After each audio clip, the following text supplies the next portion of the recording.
Herkese merhaba. Su diyeti 1, 2, 3, 4, 5 ve 6. gün. Bir şey söyleyeyim mi? Gerçekten su diyetini yapabilecek her insana yani nasıl söyleyeyim büyük bir lezzetle, keyifle yapabileceklerini söyleyebilirim. Ya inanın o kadar kendimi enerjik hissediyorum ki.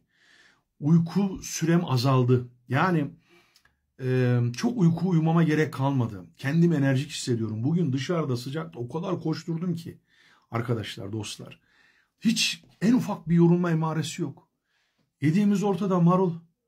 Hani arkadaşlar. Ama şunu söyleyeyim. Tekrar söylüyorum. Yorumlarda gelen ve canlı yayınıma katılan insanların genel sorusu şu. İşte bypass ameliyatı oldum, beyin kanaması geçirdim, şu oldu, bu oldu. Acayip adını duymadığım rahatsızlıklar. İşte tansiyon ilacımı keseyim mi, şeker hapımı keseyim mi, su diyetimi yapayım mı? Arkadaşlar tekrar altını kalın harflerle çiziyorum. Ben doktor ve uzman değilim. Sadece su diyeti deneyimimi paylaşıyorum. O nedenle sizlere rica ediyorum. Uzmanlara danışmadan kafanıza göre yapmayın. Şimdi diyeceksiniz ki abi sen uzmanlara danışmamışsın, nasıl yapıyorsun? Çok basit. Bende kronik şeker yok. Bende insülin direnci var. Bende tansiyon hastalığı yok. Kalp hastalığı yok. Bendeki olay aşırı kilo aldım. Uyku apnesi, horlama, egzama başlangıcı, bakın tekrar söylüyorum, insülin direnci, midemde yoğun bir şekilde gastrit ve helikobakter var. Şimdi bunlar o demin saydığım kronik hastalıkların yanında esamesi okunmaz. O nedenle rica ediyorum arkadaşlar, bakın kimseye bir zarar gelsin istemem. Ben deneyimimi paylaşıyorum. Kimseye yapın tavsiye ederim demiyorum. Ama benim tarzımda kronik rahatsızları olan insanlara aç kalmak bir şey yapmaz. Çok yemek yemek adam öldürür.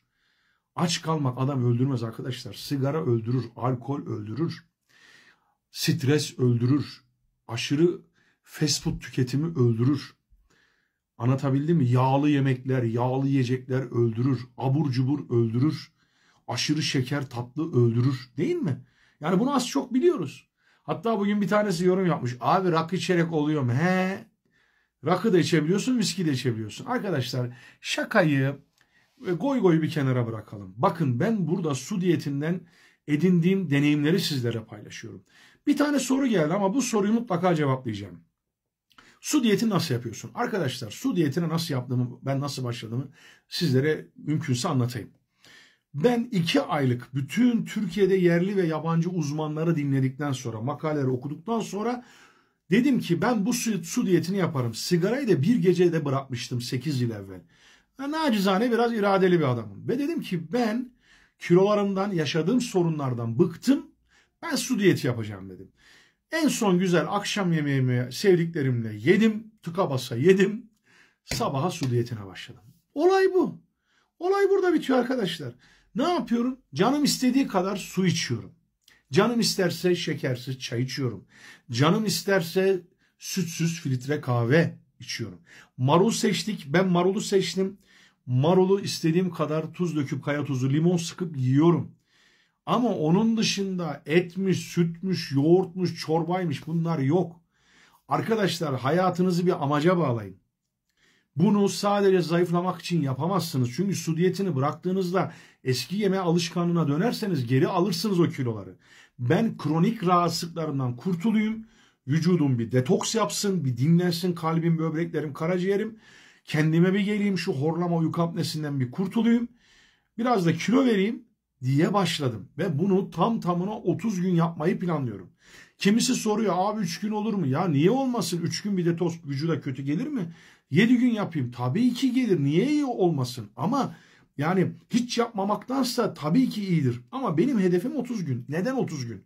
Uzmanlar diyorlar ki vücuttaki otofaji sisteminin, yani halk arasında bilinen ümmi sistem, bağışıklık sisteminin kendi içine dönüp dışarıdan bir gıda gelmediğinde kendini tamir edip onarmasıdır.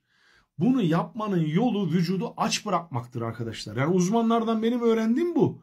O nedenle sizler de bu kafada bunu yapmalısınız. Diyorsunuz ki işte sigara içiliyor mu? Aslına sorarsan sigarayı bırakman lazım. Başına bela. Alkolle anlıyor mu? Arkadaşlar alkolle su diyeti olur mu? Olmaz. Kefir içeyim abi, olmaz. Yani burada önemli olan uzmanların belirlediği bazı ürünler var. İşte marul, maydanoz, dereotu, efendim çiğ badem de varmış. Onu yeni öğrendim. İşte elma, turp. Yani bunlardan bir tanesini seçiyorsun. Onu yiyorsun. Adam bana sormuş salata yeniyor mu? Abi salataya yağ giriyor. Tuzu giriyor, limonu giriyor. İçine bir sürü ürün katılıyor, karıştırılıyor. Bu masum olamaz. O nedenle yani bu işi çok farklı bir kafayla yapmanız lazım. Ben işte sizin karşınızda örneğim.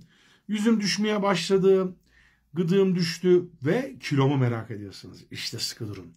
Yarınki videomda 7. günümde kaç kilo verdiğimi burada bütün cümle aleme paylaşacağım. Ve her 7 günde bir kaç kilo verdiğimi paylaşacağım. Boyum 1.85, 146 kilo, 300 gramla başladım. Yarınki videomu ben de sabırsızla bekliyorum çünkü ben de kaç kilo verdiğimi bilmiyorum. Sizleri de beni takip edip bu deneyim yolculuğumda bana arkadaşlık etmenizi rica ediyorum. Sevdiklerinize videoları paylaşın, aktarın, beğenin, yorum yapın. Bu yolculukta beni yalnız bırakmayın ve belki ben size ilham olacağım. Belki bir abilik yapacağım. Yani kul kula vesiledir arkadaşlar.